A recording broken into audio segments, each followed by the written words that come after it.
Este es el podcast de los medios alternativos. Sin Línea MX presenta su podcast de opinión.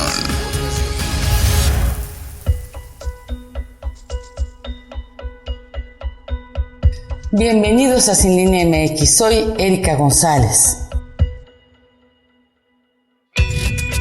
A pesar de la muy precaria situación en la que se encontraban las finanzas públicas al inicio del gobierno actual, en menos de un año y medio se logró aplicar una nueva estrategia que incluso alcanzó hasta para incrementar en 4 veces la infraestructura de salud pública en preparación para que la capacidad hospitalaria no se saturara a raíz de la pandemia. En 2020, a pesar de la contingencia sanitaria y de las resistencias mediáticas promovidas por la oposición corrupta, se logró mantener el nivel de recaudación que se tuvo en el 2019, así como el presupuesto para financiar las obras de infraestructura impulsadas por el gobierno y para dar mantenimiento a la infraestructura en general. Y por fortuna, contra todos los pronósticos, el nivel de flujos financieros derivados del envío de remesas provenientes de los migrantes en Estados Unidos aumentó un 10%. Adicionalmente, y en una lógica de dinámica económica contundente, el gobierno decidió aplicar un plan de reactivación basado en la recuperación económica a partir de impulsar directamente el consumo para que fuera este factor el detonador de dicha recuperación, a diferencia de cómo lo están haciendo en otros países. La lógica neoliberal indica que los gobiernos proporcionen apoyos a las grandes y medianas empresas para que sean estas quienes detonen la producción, los empleos y el consumo, en ese orden. El problema con esta estrategia es que para que el consumo se mueva, primero tiene que moverse la producción y el ingreso por medio del salario de los que producen.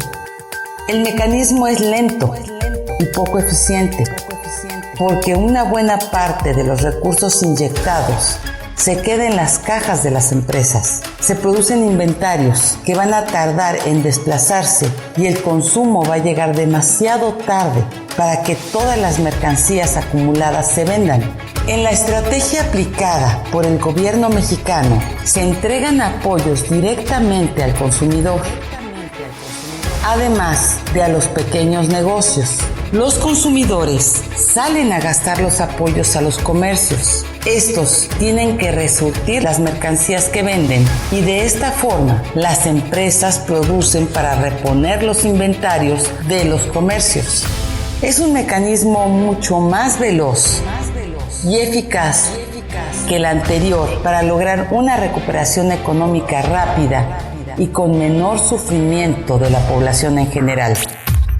Para que tengamos una idea más clara de lo anterior, podemos revisar a grosso modo las cifras de actividad económica y empleo en México involucradas en el periodo de la pandemia.